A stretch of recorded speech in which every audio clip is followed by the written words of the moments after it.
question is, do you have it in you to make it epic?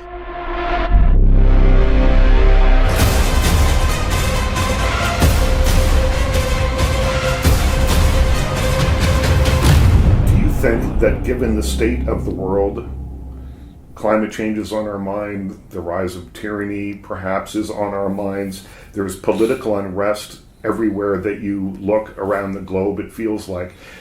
Did any of that influence what went into Furiosa? Because it is, I think, the first of the Mad Max Saga films that's really had a political structure, that really has had a sort of an insider's look at what these new cultures would really look like.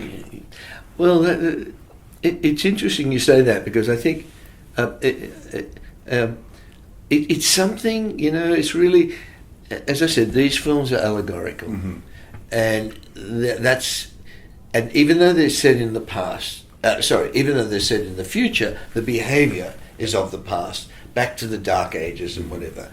But the technology is kind of mid-20th century, vehicles. There's no electric cars, no credit cards, no cell phones, no refrigeration, and somehow you survive in ways that people did in the past. Mm-hmm.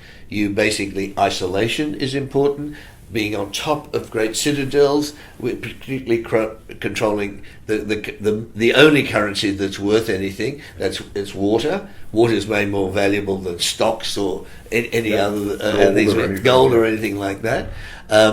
And so the behaviours, and for instance, if you can't sit on top of a citadel, you're going to be a marauder with an ever-increasing horde of bikers going across the wasteland, basically eating up everything in your way. Dementors. Mm-hmm. Now, those behaviours are time-worn. They're variations on the theme that go back to the earliest times. So even though it's set in the future, we go back to past behaviour. But in a sense, like all these allegorical stories, all the dystopian stories, are kind of invitations to look at who we are today. Mm-hmm. And we see those patterns of behaviour everywhere, every day, in the news, all over the planet. And just as you pointed out, that can't help seep into the story, because we who tell the story are living in this world, and we're trying to understand the world through story. So that's how this creeps into the process, and people can see. It's really interesting, doing this, doing these sort of press tours, because the story's reflected back at you a lot. I was going to ask you this, because the last time that we spoke, which was for Fury Road. A number of years ago, you told me that you liked, unlike almost any other director I've ever spoken to, you actually like doing these interviews with the press, because the story comes back to you in a different way. The story is sort of in the eye of the beholder in a lot of ways. Yeah, that's absolutely, you're so right about that. Yeah. And so how I filter it through is different than perhaps what you had in mind. I had a moment with Spike Lee one time where I told him about my favorite moment in one of his films, and we talked about it sort of at great length. I explained to him what I thought it meant, and I said, "Does that ring any bells for you?" He said, "Not a single one. That is absolutely not what I had in mind," but he said, "I love it because my art inspired a thought in your head." That's exactly what it is. And it happens over and over again. I can give you so many instances where I know what it meant to me, mm-hmm. But someone else has a different interpretation, just as valid. The person who articulated it best was Freddie Mercury. When someone came to Freddie Mercury and said, "Hey, I think I know the meaning of Bohemian Rhapsody," and the person told him, and Freddie Mercury said, "If you see a deer, mm-hmm. it's there." Andy Warhol used to say, when people say, what do the soup cans mean? And he would say, whatever they mean to you. Yes, look, I'm shocked to the degree that happens. Yeah.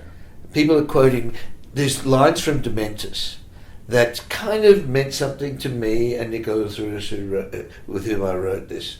And and they sort of are based in things that people might have said in history. Someone actually had direct quotes from Idi Amin, from Mussolini. Never even thought of it. Someone referred to some obscure character in history. Someone else referred to somebody in modern day politics today saying the similar thing. It's exactly what Spike Lee said to you, and and I think that's the privilege of storytelling. And to be honest, I think it's one of the attractions of telling allegorical stories. I think of your films, and I have such vivid memories of seeing Mad Max for the first time, and I went to see Babe, and I went to see The Witches of Eastwick, and Happy Feet, and it goes on and on and on.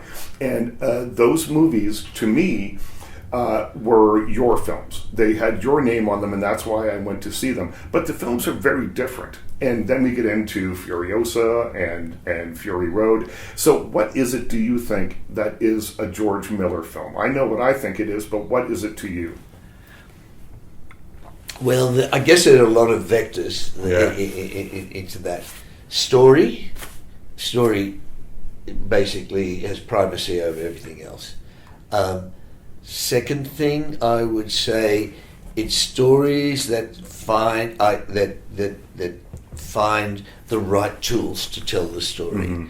And then I would say probably it's that all these stories. I mean, it's not a coincidence that the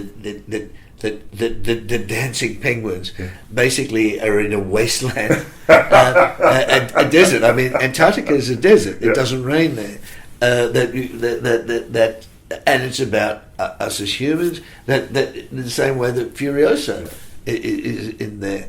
So I don't know. I think. Look, I've been driven by stories ever since I was a little kid. I'm just lucky enough to be doing the same thing all these years later, because it's become a kind of a habit. It's great that you see all that. I remember our conversation. It was 9 or 10 years ago. Was it that long ago? Yeah, it would have been something like that. But now it's all coming back to me. It's wonderful to be having a similar thing, and I've learned a little bit more since then. And so it's really great to be talking. Each time you finish a Mad Max movie, apparently you say to yourself, "That's it. Yeah. I'm done with this. I'm still getting the dust out of my hair." And then you keep going back. Will you do it again? Well, we have, just in the same way that we wrote the story of Furiosa before we shot Fury Road. It was a tool to help us understand that world. We also wrote a story called The Wasteland, not as a screenplay but as a novella, on which we tell the story of Max before we meet him in Fury Road. Because in Fury Road, if you remember, he has flashbacks. It's a story of those flashbacks. And so that's there waiting in the wings should Furiosa get enough traction and all the planets align, we're able to make it.